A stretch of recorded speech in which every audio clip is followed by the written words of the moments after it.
Sefer Shmot, Parshat Terumah, on internal and external character. In Parshat Terumah, meaning gifts, God provides the Israelites with instructions for building the Mishkan, the tabernacle, God's traveling dwelling place, as well as instructions for constructing the Ark of the Covenant, which contained the Aseret HaDibrot, the tablets of the Ten Commandments. Exodus 25 tells us that the Ark must be covered with pure gold, tocho kavaro, on the inside and on the outside. Vitzipita oto zahav tahor mibayit mechutz, titzapenu v'asita alav zer zahav saviv. Overlay it with pure gold, overlay it inside and out, and make upon it a gold molding roundabout. The rabbis of the Talmud derive a mystical dimension from this passage, saying that just as the Ark of the Covenant was covered in gold inside and out, so too must our inner actions reflect our inner character. The inside must be like the outside, tocho kavaro. Tractate Yoma, Masechet Yoma, teaches here in the Talmud, Rava said, this alludes to the idea that any Torah scholar whose inside is not like their outside, i.e. whose outward expression of righteousness is insincere, is not to be considered a Torah scholar. This daf, this page of Talmud, goes on to make this statement even more serious, saying, not only is such a person not to be considered a Torah scholar, but they are called loathsome. Although they drink the Torah like water, since they sin, their Torah is considered iniquitous, and this makes them loathsome and foul. Elsewhere in the Talmud, we see a more optimistic use of this teaching. In Masechet Brachot, in Tractate Brachot, it is taught that Rabban Gamliel had a policy of allowing only worthy-seeming students to enter the Beit Midrash, the study hall. But when Rabbi Elazar ben Azariah took his place, he allowed in anyone who wished to enter. His reasoning was that the students' very desire to study indicates that their outward and inward motivations are already aligned. Page 28a reads, as Rabban Gamliel would proclaim and say, any student whose inside, their thoughts and feelings are not like their outside, i.e. their conduct, and their character traits are lacking, will not enter the study hall. In this incident, we see that the students are willing to come in, are the ones that we should treat by default as tocho kavaro, the ones we want to accept. Rabbi Sari Laffer, however, reads this story differently. She writes in My Jewish Learning, it seems that the idea of tocho kavaro is not a question of inclusivity or exclusivity. It is not about restricting access to learning and tradition, but rather asking us to examine ourselves to ensure that we come to our study of Torah or our commitment to Jewish life at large with true intentions. It's a self-check upon ourselves rather than someone else's exclusion. Regardless of the specific meaning of this event, it remains morally and spiritually imperative that a person be the same on the inside as on the outside. Rather than focus on making ourselves look better, we should practice being transparent, using this idea as a reminder to beautify our internal character and our external appearance at the same time. It's what's on the inside, our soul, our mind, our character traits, that matters. And we should be careful that our presentation of self matches the reality of self. Rabbi Jesse Pakin, another contemporary teacher, wrote of the tocho kavaro concept. It is aspirational, to be sure. More often than not, we are out of alignment. We look in the mirror and each of us sees a face that is familiar yet strange.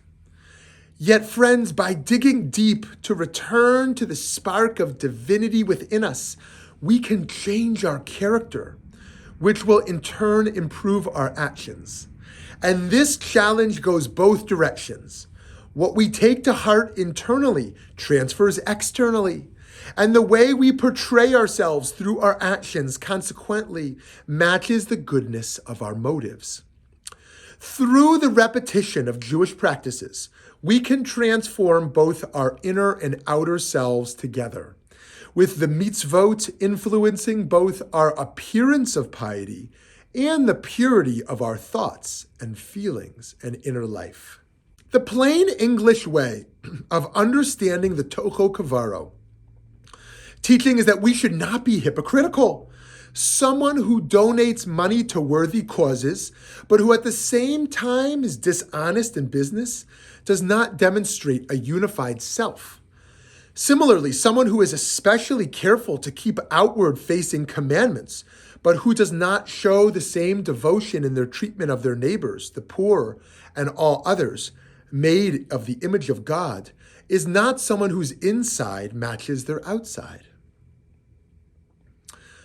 Martin Buber wrote in The Way of Man, according to the teachings of Hasidism. Buber wrote, "What is meant by unification of the soul would be thoroughly misunderstood if soul were taken to mean anything but the whole of the person body and spirit together. The soul is not really united unless all bodily energies, all the limbs of the body are united. The Baal Shem interpreted the biblical passage, 'Whatsoever thy hand finds to do, do it with thy might,' to the effect that the deeds one does should be done with every limb, i.e., even the whole of man's physical being should participate in it. No part of him should remain outside. A man who thus becomes a unit of body and spirit, he is the man whose work is all of a piece."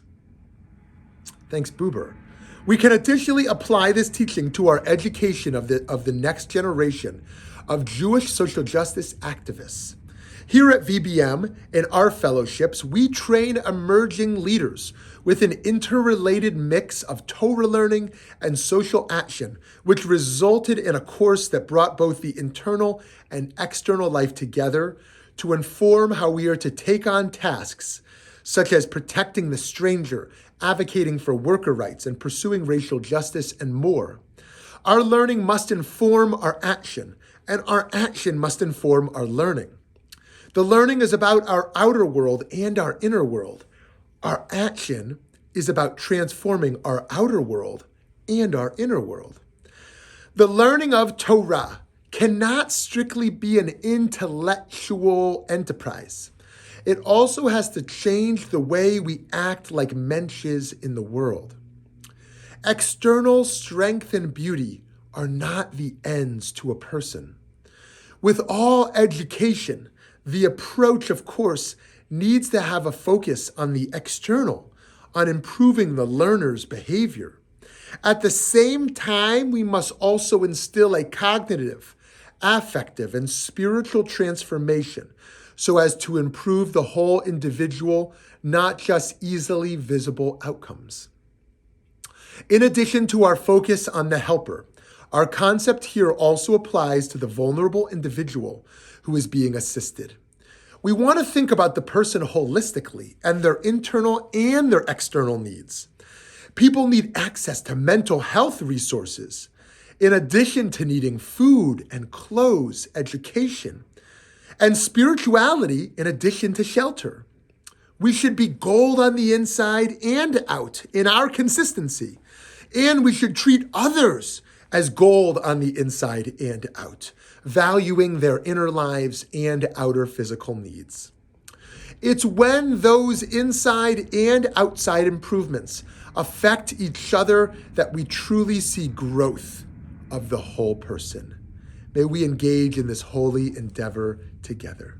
Shabbat Shalom.